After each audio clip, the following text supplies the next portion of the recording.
There we go.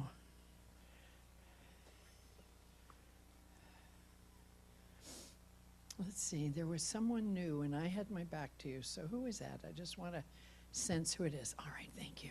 Welcome. Nice to see you. Well, I've already cried twice since I've been here, so it must mean something is in store.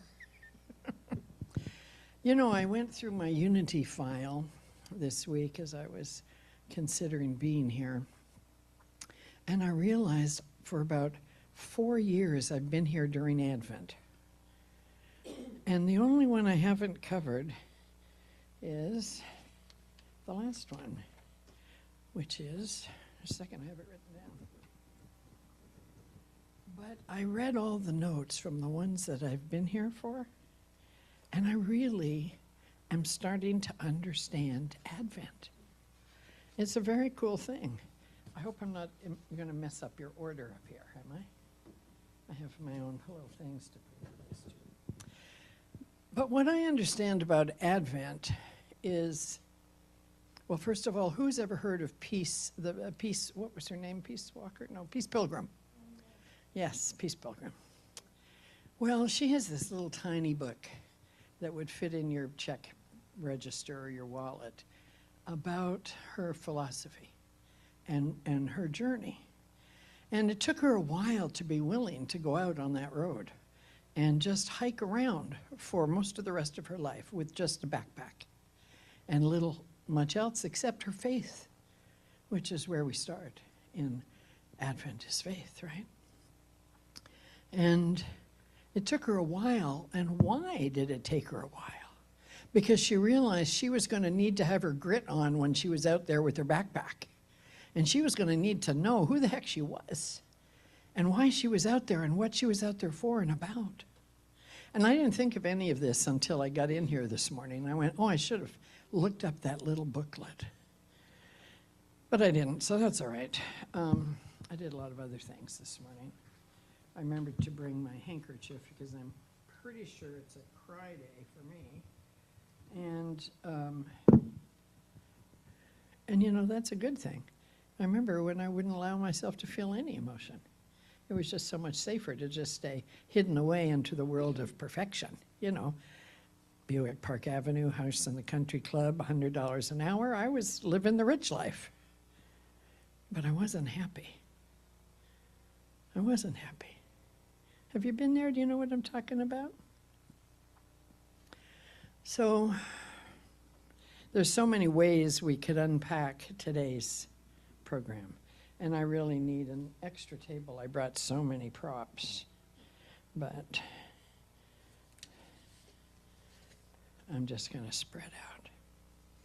So when I looked at the 4 steps of Advent, it reminded me of a little logo that I had when I recreated my life in Ukraine 5 years ago. After 19 years and working with adults, I decided that it was time, maybe it's because I was getting older, maybe because the adults didn't like me very much anymore. I don't know that I liked them a lot either at that particular moment in time, because they just didn't want to learn. They just didn't want to. They just thought they had enough. They knew it all, and I did too. I thought I had enough, and then I knew it all. Have you ever been in a relationship, in that kind of relationship, where you're both right? You know, you do know it all, right? And you've got all the chutzpah and the grit you need.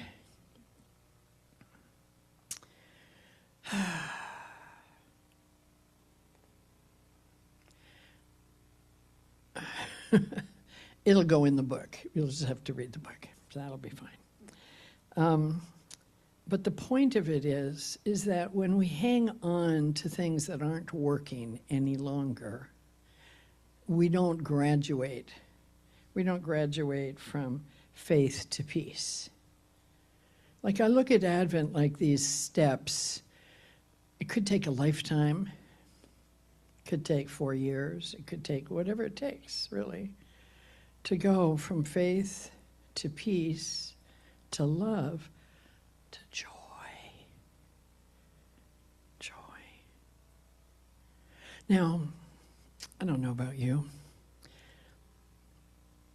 I've always been pretty happy of a person, but I remember the first day that I felt joy.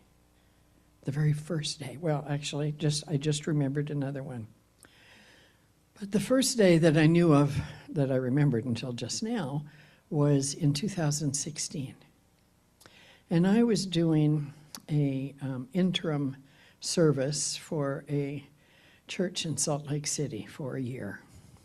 I just stepped out of my life in Ukraine for a year. My mother had just died. I needed to be here and kind of, spend time with the people I loved and do things like that. And so I gave myself that time to do an interim ministry. The president of Centers for Spiritual Living said, most people would think of that as a lot of work, and you think of it as a rest. What does that say to you about where you're at and how much you need this rest? So I remember I was in the hallway outside of my office on a Friday when nobody was working. And I was walking down the halls, and I was thinking about it. I got there just before Christmas. I was thinking about the Christmas service. I was thinking about Hanukkah. I was thinking about the classes and the children. And I was just like whistling, and I felt something really amazing. And I was thinking happy thoughts and being grateful that I was where I was. And I realized, oh my God, could this be joy? Could this really be joy? Because I hadn't felt this before. It was an enthusiasm that wasn't just happy and glad. It was like, I'm so grateful I'm alive, kind of happy and glad. And I had more responsibility than I knew how to handle, and it was all new, and my mom had just died, and I was able to feel joy. Last week, having a conversation with two of our newest team members in Ukraine. They're both 22, and I do a lot of just holding people's hands, virtual hand holding, and we had this most tender conversation about how, I coach them into these conversations. I ask questions because in trauma work, one of the first things is to know you're cared about and you're loved. And in this moment, you're safe. Maybe not in the next moment or the last one, but in this one, you're safe. And it's amazing what'll create a safe moment. It's an extraordinary thing, actually, when you discover how your eyes or your smile can create a safe moment for someone. Really. That's all they need sometimes. Whew. And if you weren't already awake, that would wake you up. Right? Yeah. It's like reaching into each other's hearts. And when you do that, then you're safe, because somehow in this reaching out into each other's hearts, you're not feeling judged. You're not feeling critical. You're not feeling like you should have worn a different color, or not come at all, or been a better person this morning, or last year, or any of the things that weigh us down in our mind about why we're not good enough for joy. Right? Do you know what I'm talking about? Yeah.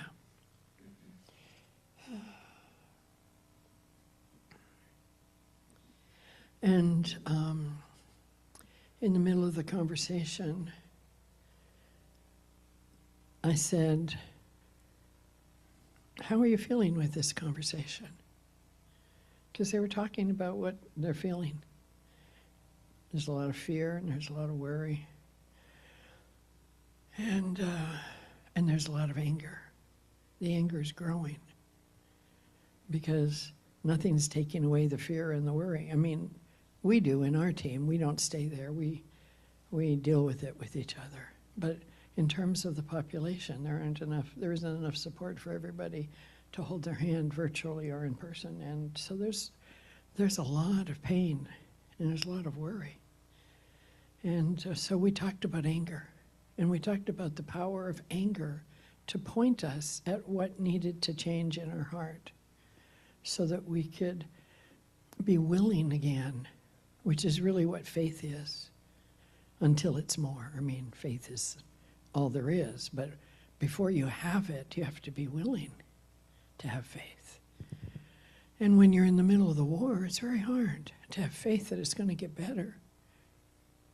And there's 100 things that you doubt now that you've never thought of before. And I'm kind of wrestling with the fact that, like them, it's hard to be joyful when people are suffering so much, or when they're suffering. Sometimes it's hard for me to be joyful when they're suffering so much. And I want to say to all the happy people talking about Christmas and the wonderful things they're going to cook in their new recipes, sometimes I get stuck on the plains of Gaza on my knees. And I go, stop talking about your food and your stuff, your excess. Take stock of where you are and give thanks, for God's sake, please. Sometimes I'm really angry about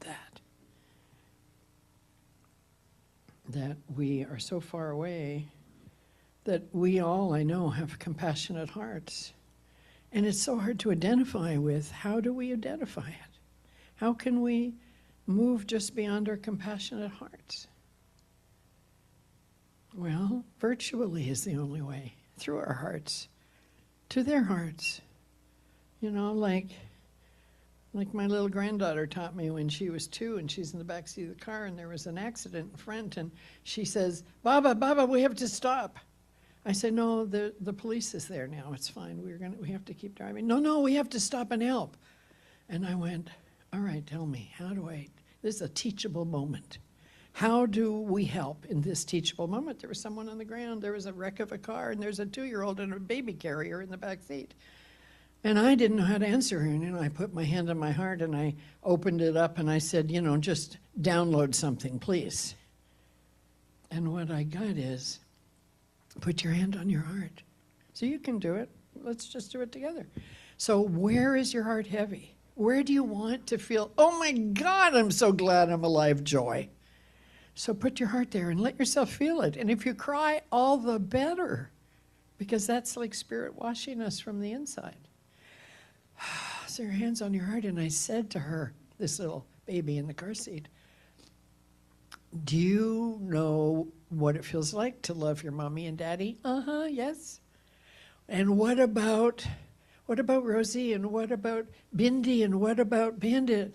Yes. I said, can you feel that in your heart? Yes. I said, now take your hand away. Can you feel it in your hand? And she said, yes. I said, now hold it up to the windows of the car and know that it's going to those people that we just passed on the road, the police and the people on the street and the people crying beside the tree. Hold it to them and know that they feel your heart. So you can send your love through your heart to wherever it is needed. And that is, how powerful that is. You belong to this teaching that says there is no separation between me and the whole thing itself. This is always here. All that there is this. And so this war, this starvation, this insanity, this uncertainty that we live in, all the things that people are talking about, that they're worried about in all these countries, including our own.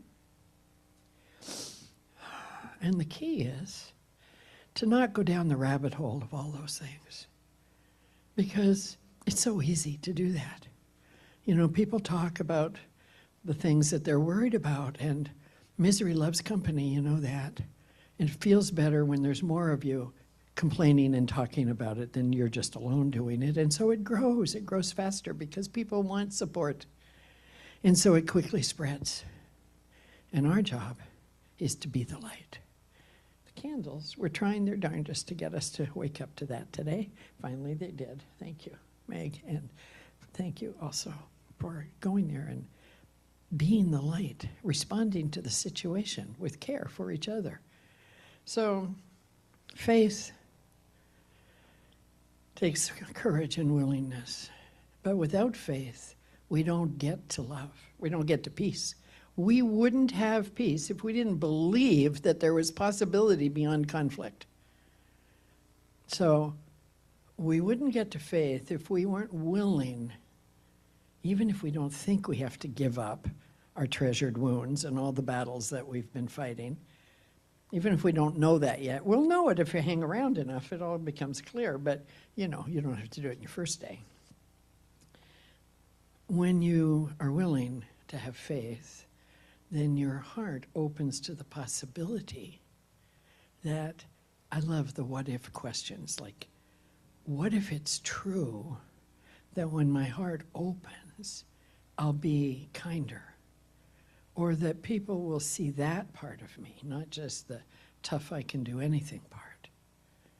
What if it's true that when my heart is open enough that I can believe in greater possibilities, that I'll start tapping into that compass inside of me that I know I have?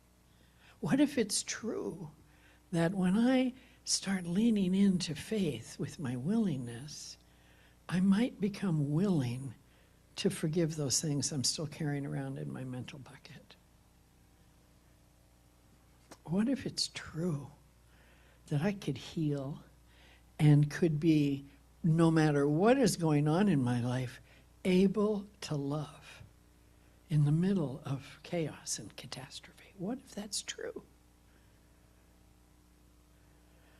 And the epitome of all those things rolled up together create joy. Advent. It's the kind of stuff that the Peace Pilgrim talked about, why she didn't go on her trip. For about 5 years, she stayed home, and she did these two things. One was called purification, and the other was called something I can't remember. But she was cleaning on the inside to be ready to go on a long walk. Well, that's what Advent is for. It's for cleaning. It's for removing the things that aren't it. It's for removing the things that aren't joy, that aren't love, that aren't peace, that aren't faith, so that we can be ready. So that we could recognize them when they come down the pike. Sometimes they come down and it looks like trouble until we are able to look at them with our faith and our hope, and we see something else. So I brought you so many things today. I maybe won't get to them all. We should do a whole day sometime. That would be really fun. But let's see if I can find it. Who has heard the story of Michelangelo and sculpture? Who's heard that story? Yes, Jane has. All right, well, you'll be thrilled. So who knows who Michelangelo is? Okay, great. He's a famous Italian, I think, and lived a long time ago. And so I looked up, because I know this quote, and I just love it so much. And the quote is, I saw the angel in the marble. I saw the angel in the marble. And I carved until I set him free. It was there all along. I just had to be willing to see it, or to even imagine that it was there. Because if I felt it was there, then it probably was. Every block of stone has a statue inside it, and it's the task of the sculptor to uncover it. I love that. I love that.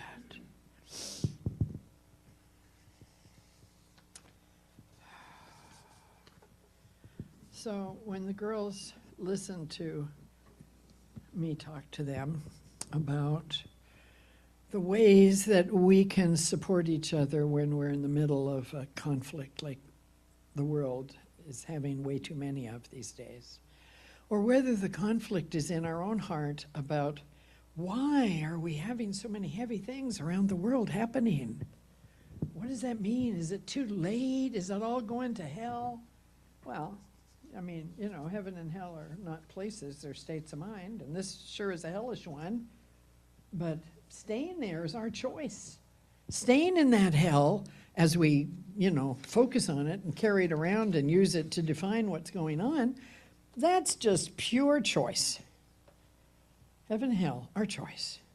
You can look, if this is possible for children and people who I know intimately who are listening to noises over their apartment building every night wondering if it's going to hit theirs or the next one, if they can imagine that it's possible to make a choice to be kind and loving in the midst of war, then anything is possible. So I want you to know that it's possible for you. I want through osmosis, because I'm soaked in it, more than a Christmas pudding and brandy, soaked in this truth over there, that it is hell for sure, and it is pain beyond pain. But what it's doing also is it's stimulating the ability to be willing to see that something better is possible, to imagine that it's possible, to have it shift us to a place of I choosing peace, because I know that without peace it isn't possible. So willing is a stepping stone, peace is a reality, and that reality changes the way we see the world. And when we change the way we see the world, then it's able to love. And when we're able to love, we're able to act on it and do the kinds of things we can't imagine now. And what if peace really is possible? And what if humanity is born to do this today? Each of us. What if we're the puzzle piece that matters? Instead of saying, well, there's always been war, and, you know, what about fascism? Didn't we thought we ended it? It'll never end. You know, no matter how closely the horrible things that we've done as people has touched us, what I know is what Viktor Frankl told us in his book, Man's Search for Meaning.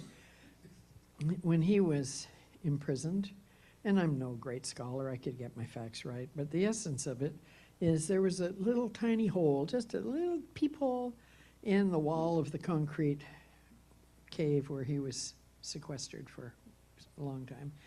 And he looked out and he saw this little blade of grass that was still surviving on the place where everybody walked when they were allowed to go out and walk. There was a blade of grass. And he looked at that blade of grass and went, how on earth are you there? How did you survive? He didn't know the answer, but he knew that it was possible because it kept being there day after day. And he said, that blade of grass kept me alive because there was one thing I knew, it was growing, it was impossible, and it was doing it, and so I could too. And that's the lesson of this moment.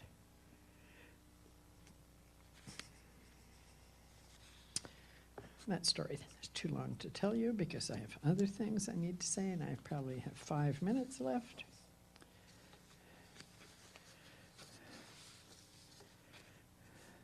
It boils down to the essence.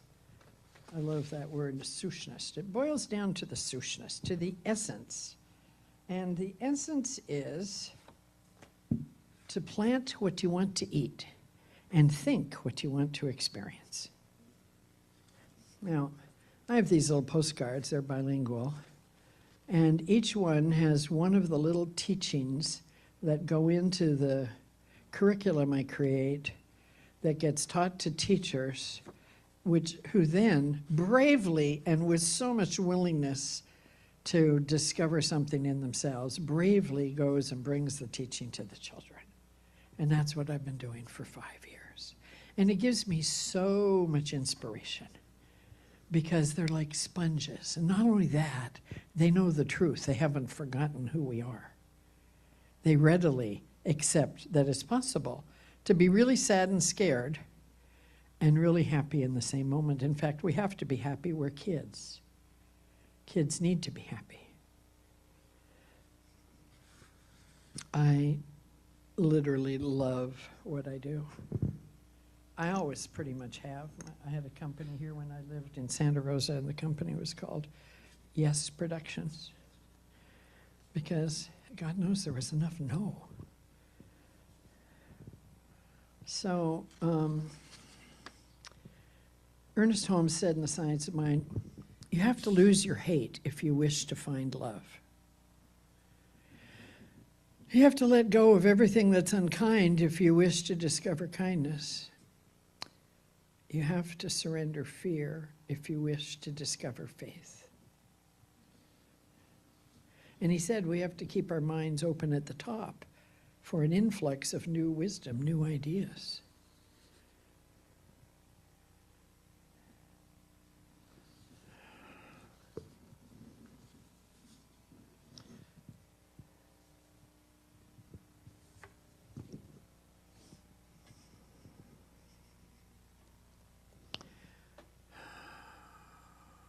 How we think is really important. And we act based on what our worldview is, what our perspective is. No matter what our religion is, if we don't have a religion, but we love nature, whatever is the driving force within us that says there is something else going on that's bigger than us. And we all have, every religion, every philosophy, every teaching has its own way of answering that. But the point is, do you know it? I think once I shared this with you, the main thing is to have the main thing be the main thing. So if unity is possible, it doesn't happen in a vacuum. It doesn't happen when we're afraid to be ourselves. It doesn't happen when we're worried about which day it's going to fall apart. It happens only because we keep going back to what the main thing is, that no matter what, we cannot fall out of this universe. We cannot. And in the midst of the deepest sorrow, something can make us smile. The very first exercise, I just created everyone feels like the one I love the best, but I just created the 10th curriculum. And it's only 3 weeks, and it has 3 words. And the words are notice, realize, and give thanks. And when I wrote in my mind map this morning, I wrote awake, aware, alive. And then I thought about our curriculum. Awake, that's the same as noticing. You have to be awake. You have to be willing to engage. You have to be willing to see. Where do I not let my see the angel in the stone? Where do I not pick up the hammer and chisel and set it free in my heart? When I see the angel in the stone, what do I realize? I realize I need a hammer and a chisel. Or if I say, well, but I don't have any skills. I don't know how to do that. Maybe, someday maybe. I'll do it later. But if you do realize it, and you go get the hammer and the chisel, then you take action on it. You move forward. You realize that you are going to be the reason why you discover the angel. Not somebody else, you. And when you realize that you can be the one to set the angel free, it can become your purpose. When you realize it can become your purpose, you can overcome any obstacle, even a war. So everyone in all of our classes, over 17,000 students and 600 and something teachers and almost 400 schools, every one of them knows that they're a hero of something that they care about. And if they can't pin it down, then we call them heroes of the future. They all know they have it. They all know they have a compass and they can use it. And they all know that what they think and do matters. That they're the decider. Am I willing or not? So here's where I'm going to end. Joseph Campbell says, we must be willing to let go of the life we've planned so as to have the life that has been waiting for us. We must let go of the way we thought it was supposed to be in order to be available for what is coming, what is the way it's created for us. We have to trust this thing called life or God or the infinite or whatever word we use. But when we become, and Deepak Chopra says this in a class I'd love to teach, 7 Spiritual Laws of Success. When you become defensive, blame others, and do not accept or surrender to the moment, your life meets resistance. If you force the situation, the resistance will only increase. Don't stand rigid like an oak that cracks and collapses in the storm. Be flexible like a reed that bends and survives. Be willing to be happy in the midst of the storm. Smile, because you never know what you set into motion when you smile, even in yourself.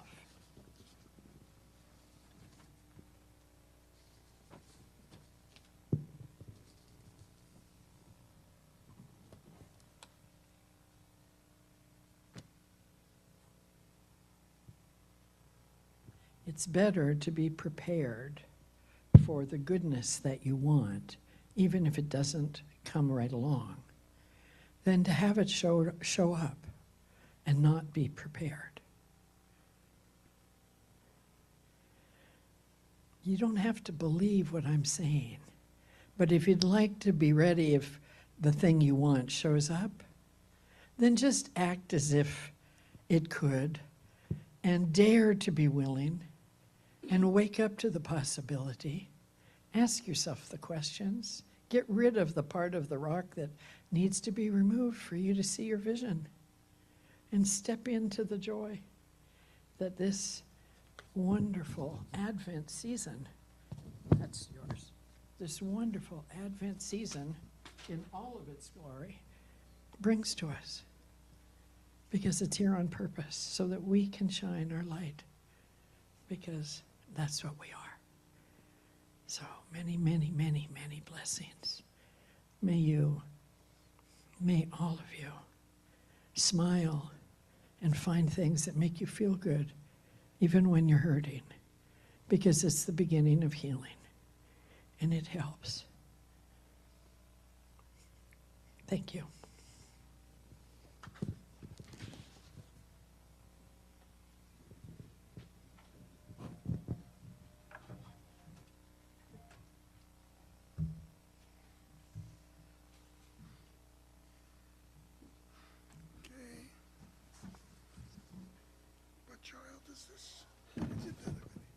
Well, joy was her theme, and joy is a blessing today. So let's stand and sing Joy to the World.